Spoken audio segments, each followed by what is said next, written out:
Hi everyone, and welcome to the second part of the video series on problem formulation and the connection to the literature review. This video will be looking at how to conduct the literature review in terms of the mechanics involved. If you haven't had a chance to look at part one, I encourage you to do so first because this material builds on what we covered in the previous video. Okay, so where to start? The first place we start is with the articles themselves. When it comes to searching for articles and seeing if they meet the criteria to be included in your review, the first thing to consider is what the research question was of that study. And in particular, what was the dependent variable? Because if you recall back to the first part of this video, the dependent variable of the articles you choose has to be the same as the dependent variable that you're interested in. Once you've included an article in your review, there's some key pieces of information that you'll have to collect. The first place to start is the methods section. In this section, you will collect information on the study sample, including the sampling method that was used and the size of the sample. We'll go over the different types of methods out there in a later lecture in the semester. And then we look at the design of the study, whether or not it collected primary data or secondary, or if it was a secondary analysis, excuse me, whether the study was cross-sectional or longitudinal, meaning whether it looked at the sample at one point in time or followed them for at least 2 time points. And then we look at the data collection methods of the study. Did they do interviews, surveys? Did they look at existing databases like agency records, that kind of information? And then we also look at the type of analysis that they used in order to analyze their data. So was the study descriptive? Did it conduct bivariate level analysis only, or did it include multivariate? We'll go over what all these terms mean and the different types of statistics later on, but for now, it's just sort of what to look for. Okay, and then we also need information from the results section. Here you can get the results in 2 places. One is in the section that's usually labeled results or findings, or in the section that's labeled as discussion or sometimes conclusion or summary. In these sections is where the authors tell the reader which of the independent variables that they looked at were significant. Another place you can find this information is in the tables that are in the article. Usually the type of analysis that's used is in the title of the table, and then there are asterisks that indicate whether or not particular variables were significant. Once we have all this information collected, then we will use tables to synthesize all the information. We will make 2 tables. Well, we might be making more depending on how many independent variables there are, but essentially there are 2 types of tables. One is to summarize the methods, and then one is to synthesize the findings of all the articles in the review. So let's start with the first table that involves all the information collected on the different methodologies of the articles in the review. So table 1 will usually have some kind of title that indicates that these are the methods of the articles in the review. And the first row of the table provides this information. We want a column that lists the study authors.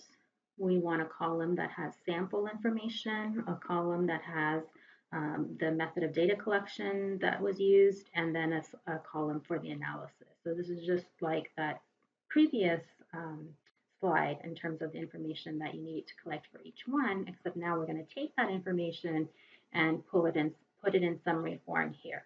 So under study authors, we provide the author names and year. Under sample, we put the sampling method and the sample size. Method of data collection, we list whether it's primary data or secondary.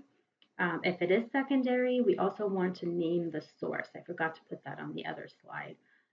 So for example, if it's a known database like the California Health Interview Survey, then that information should go here. Because then when we're listing all of the articles, we can see how many of them used the same data source. Sometimes you'll find that half the articles used one particular data source. Okay, and then we need the cross-sectional versus longitudinal information, the way that the data were collected in terms of interviews, surveys, etc., and then the analysis. And I just put C statistics guide here because later on I'll be giving you guys a statistics guide that will help identify the different types of statistics that, well, at least most of the types of statistics that we see in social work research.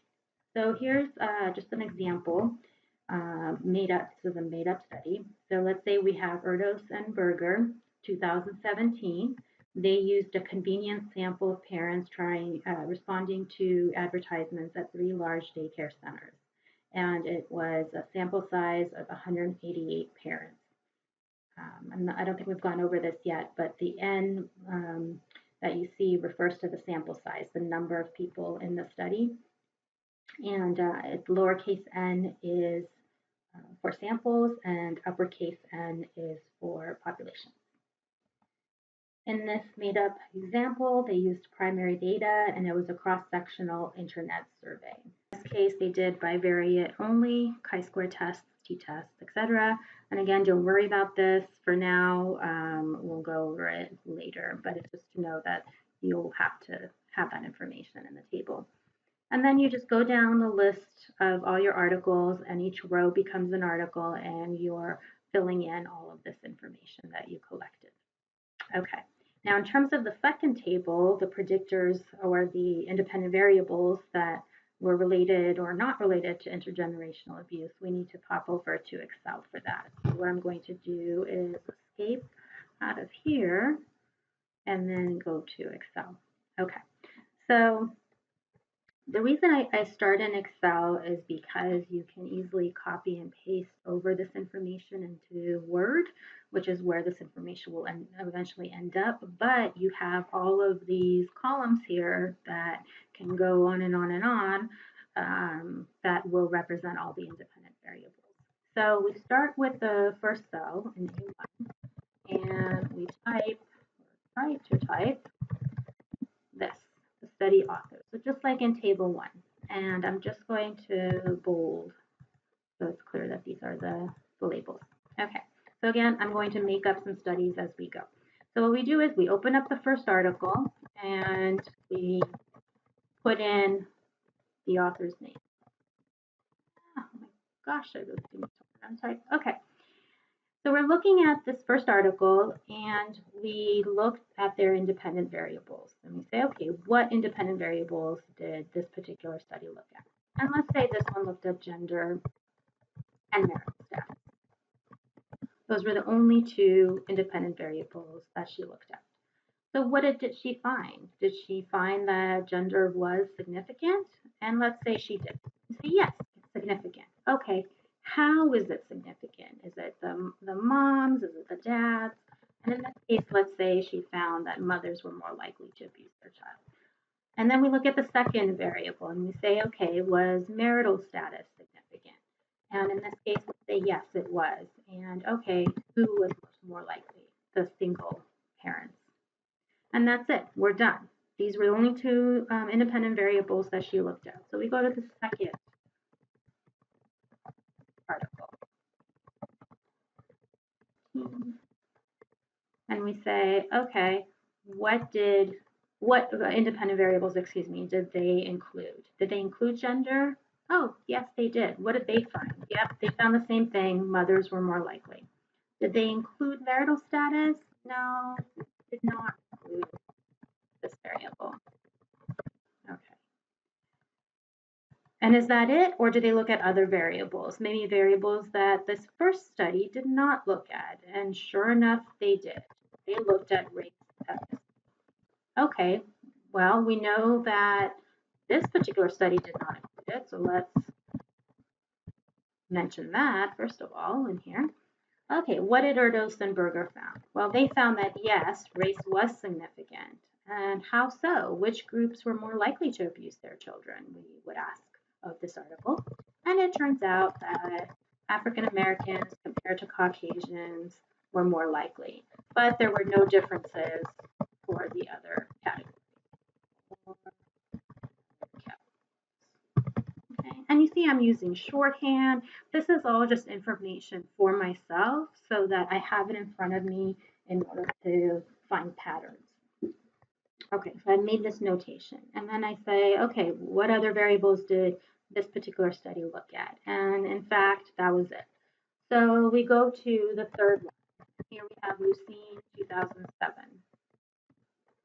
And we look and see if she looked at gender. Yes, she did. And she found that actually it was the fathers who were more likely.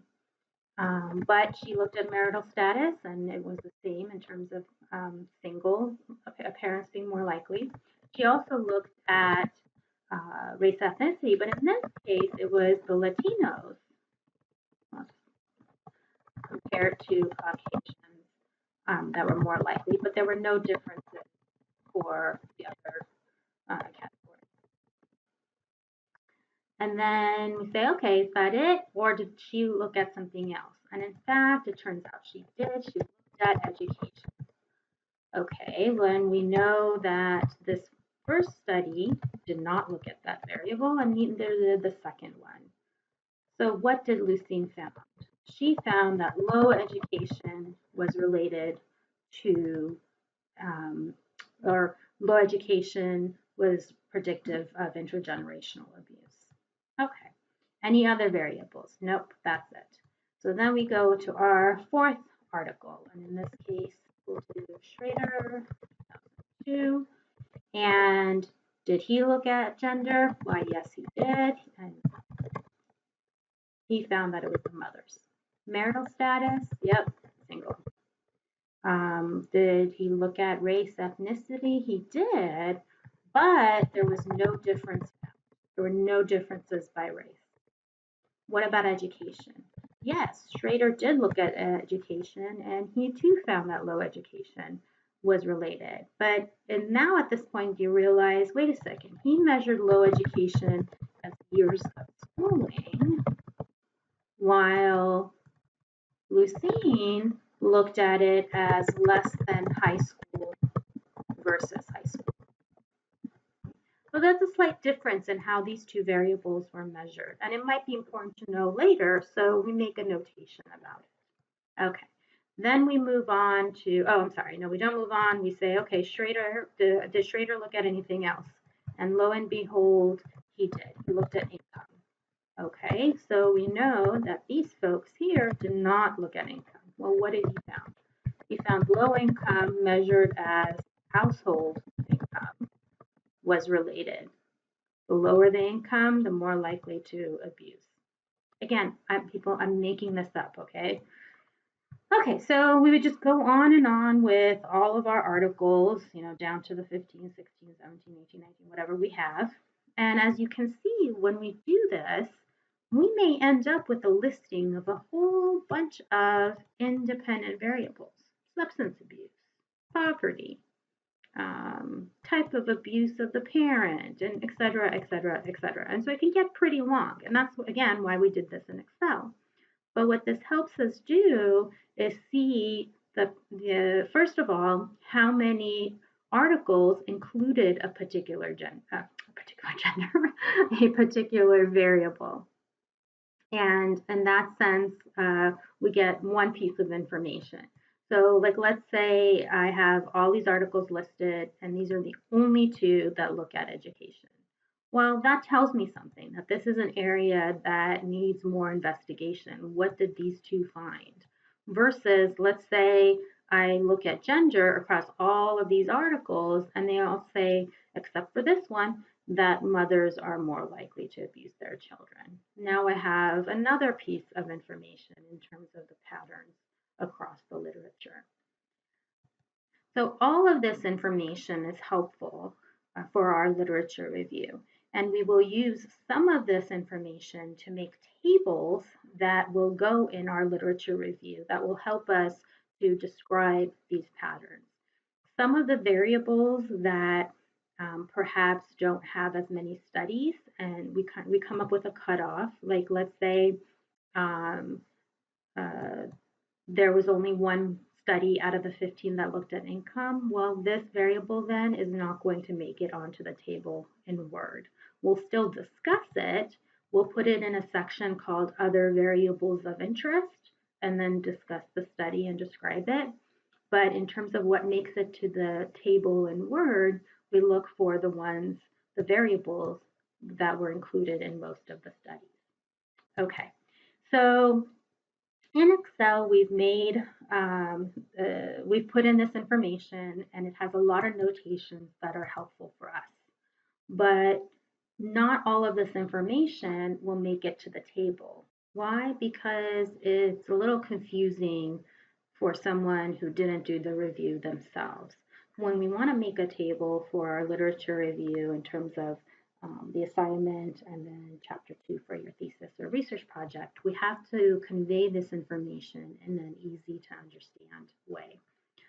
So if we go to PowerPoint, I want to show you how we turn the information that we gathered from the literature review, so these are the examples from that Excel table, into information for a table that readers will look at.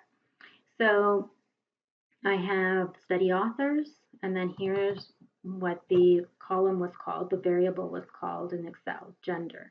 Well, when I look at gender in a table as a reader, and I don't have all of this information, then I don't know exactly what I'm looking at. So what I would do is instead of calling the column gender, I would look and see, okay, out of all of my studies, in what direction did the significant variables seem to go? And it looks like it's mothers who are most likely. So I would label this as mothers. And then I would just go in and put in yeses for all of the studies because they all found, whoops, not all of them, not this one, whoops. Because 3 out of the 4 found that mothers were more likely to abuse their children. This one found the opposite. Why do I write opposite? Because it's the opposite of mothers. So a reader looking at this would say, oh, it's the fathers who are more likely to abuse. Same with marital status. Marital status as a variable name is a little too vague. We want to be specific. We want to say single mothers. Single parents. This should not have been there, sorry. Okay, so we want to say in what direction. So most of this is going in the direction of single parents being more likely. So in this case, we would say yes. This particular study found that single parents were more likely to abuse.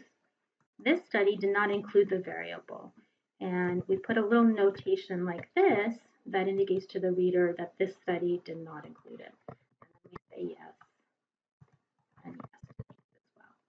So what does that end up looking like? Go.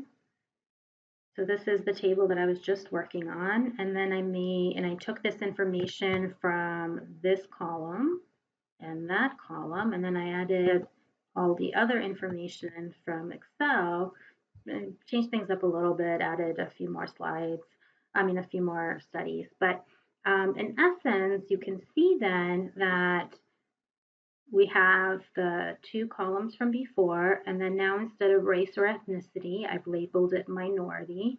Instead of education, I've labeled it less education. Instead of income, I've labeled it lower income, because what these yeses are giving us is information as to whether or not the variable is significant, while this here is giving us information on the direction of that variable. So how do I read this table?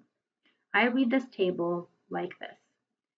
RF 2009 looked at gender, marital status, and that's it. And she found that mothers were more likely to abuse their child. Single parents were more likely to abuse their child.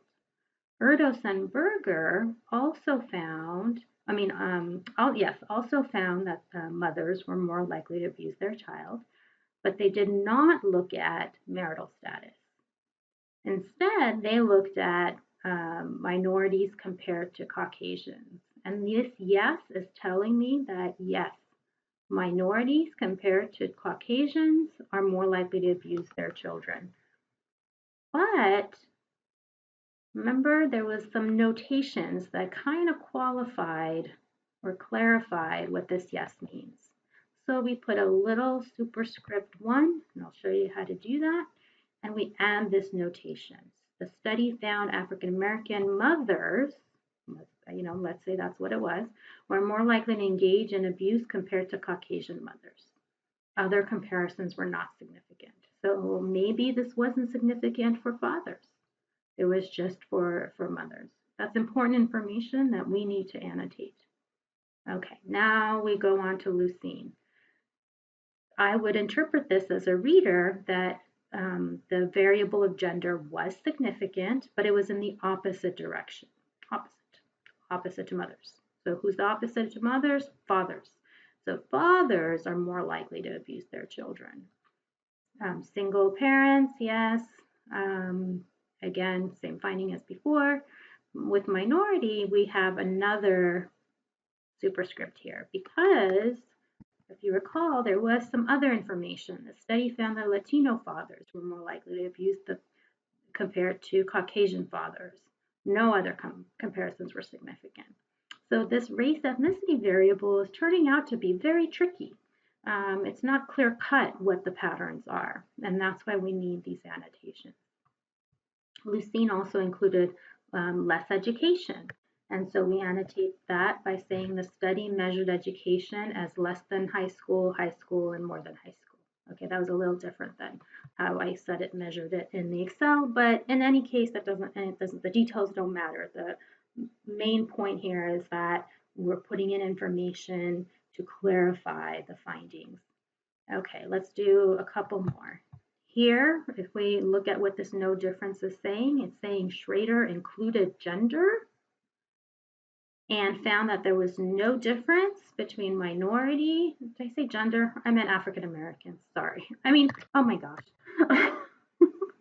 Okay. Delete, erase, rewind. Schrader found that there was no difference between minorities and other groups, namely Caucasians, when it comes to intergenerational abuse. Same with Schrader and Goldman. They included the variable of race and ethnicity, but did not find any difference between minorities and other groups, namely Caucasians. This study, however, did not include race ethnicity. This last study did, but it found the opposite, that Caucasians were more likely to abuse their children than the minority groups. Okay, so you can see how this table is cleaner and has less information in it, and it clearly spells out which independent variables were included and which ones were found to be significant. This helps us then to find those patterns. How do we do that? I'm going to show you. Let's take mothers as an example, the variable of gender. If I'm just counting up what I see, this is what I see. I see that there are 7 out of 7 studies that included the variable. Okay? 6 out of those 7 studies found that, yes, mothers were more likely to abuse their children. 1 out of the 7 found the opposite, that fathers were more likely. Okay? Let's take a look at marital status.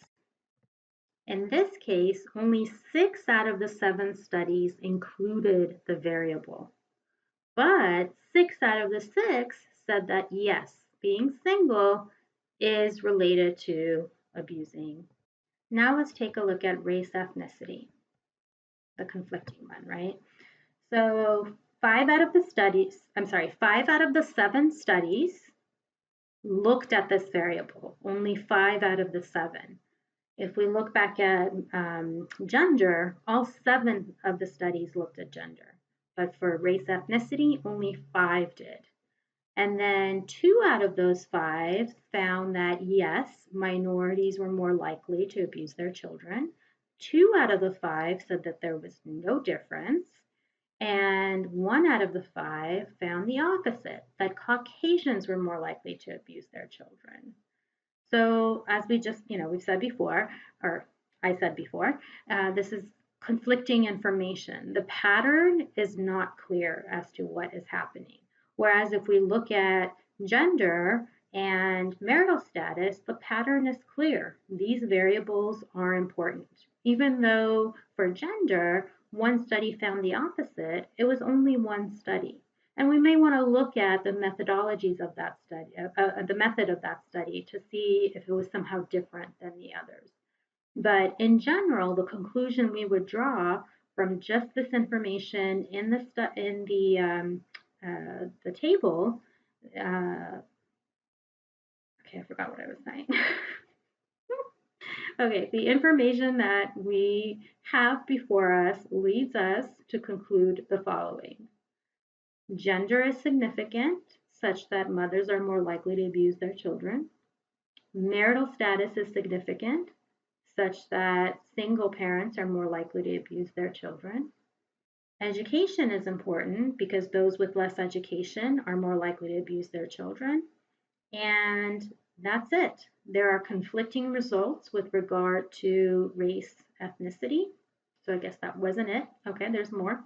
There's conflicting results with regards to race and ethnicity. And what we would want to do, because let's say we have, 15, 20 articles and this pattern or lack of pattern holds, then what we would do is we would look at all of the articles that said yes, minorities were more likely, all the articles that said that there were no difference, and all the articles that said the opposite, that Caucasians were more likely. And we would look at them as groups to see if there are any differences that we can note in their methodologies. So did one particular group of articles use better methods? Did they have larger samples that were representative? Were their sample sizes bigger? Did they do multivariate analysis, which is a higher level of analysis than bivariate? We're just trying to figure out what can explain these findings. Okay. And that is essentially it. This is the hardest part, is making the table and then counting essentially to see which variables come out as significant. Now, of course, there's more involved in terms of the writing process because you'll have to explain things, describe things, give examples, etc. But once you're done with the tables, the rest is much easier. Okay, so that's the end of part. No, we have the sources of the images that were used. And then, yeah, this is the end for real this time. Okay, see you guys next time.